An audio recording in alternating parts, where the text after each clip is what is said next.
Hello traders, Gary Wagner here, just about 11 o'clock in Honolulu.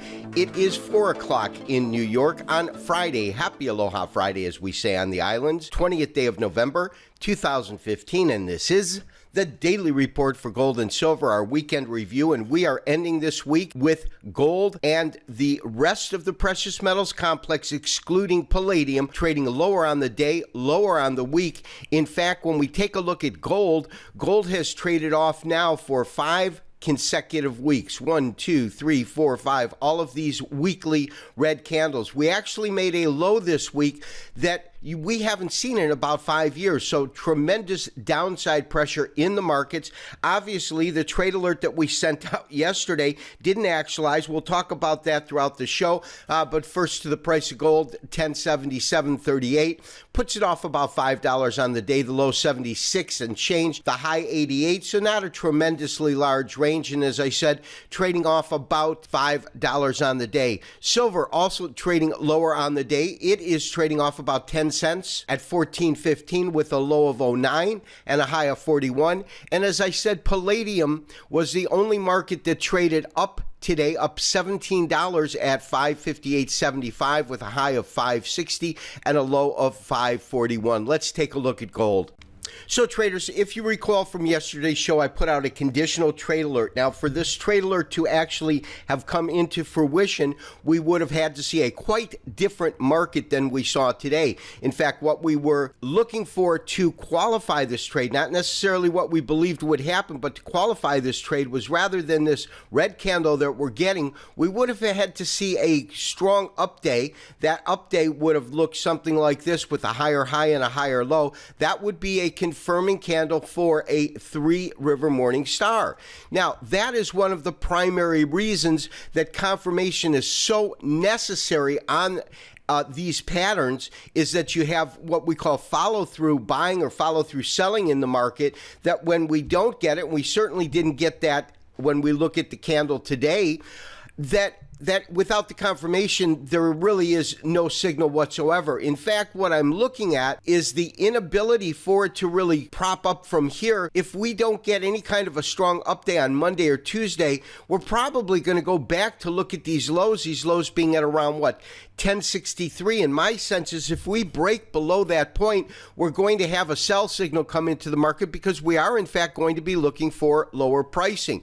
Now, to really look at areas, we can't look at a daily chart anymore. We've got to go ahead and look at our weekly. So traders, I've done just that. I've gone ahead and pulled up a weekly chart. I've put 2 basic lines in that chart, and they're really looking at key or critical areas. The resistance area right now, the area that we're not able to take out, is really 1100 right on the mark, so to speak. Now we can see, again, this is a weekly chart, so there's some time involved in between it, but we see a point in time which it broke through, this being about a couple of weeks into July right here, and then again, of course, this week. Now, below that point, because now that we're in this territory where we're below historic highs, in other words, when the market came down to this point, we were really looking at a market that hasn't traded to this point for 5 years, since 2010.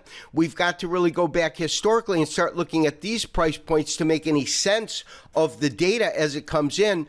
But the next real area comes in at roughly 1039, and as I said the other day, that's based upon these lows right in here. And then below that, of course, we've got a tremendous amount of data, and we talked about this before I extend it. Of course, this being the $1,000 mark, but you can see 1, not quite 2, and then the third time it actually breaks out. We'll go ahead and extend it, and you can see that comes in at $1,000. So for that reason, we're sitting at 1077. My sense is that if we do have further selling in the market, the really likelihood in terms of price point and positioning is 1039 first and then 1,000. So it would absolutely qualify for a strong short in the market. If we're not going to get patterns which are telling us the market is going up, we're certainly getting strong indications that there's a continuation of that sell pressure that really began up here at about 1191, which brings us back really to our shorter term studies in terms of how we're looking at this market.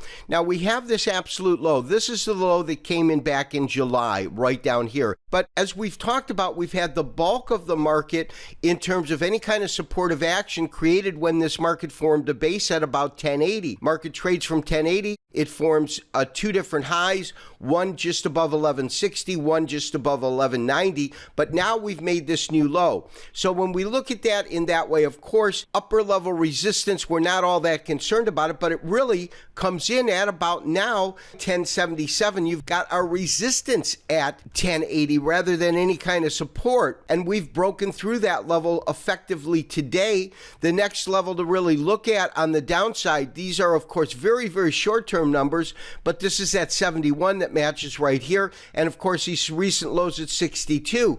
But I feel that really it's more the long-term studies that we need to be looking at, because considering the types of moves that we're seeing in this market and the real pressure to the downside that's been exhibited across the board in the precious metals, we really would need to see some dramatic turnaround to get bullish. We've seen this market kind of set itself up for a potential to the upside, only to not have any kind of follow through on the next day. We've got the equities markets that are absolutely on fire. They continue to move up. I believe the S&P had one of the best showings of the year this week. We've got a dollar right now that is trading substantially higher, up about 0.75% on the day. And then when we look at crude continues to fall, trading at around $40 a barrel at $40.39. So my anticipation in the marketplace itself is going to be for lower pricing next week in the precious metals markets, barring something unforeseen going on over the weekend. And we are going to have to look to position ourselves from the short side, especially seeing that we've now broken through 1080. This has been Gary Wagner, wishing you, as always, good trading. We will talk to you on Monday for another daily update and review. Bye-bye.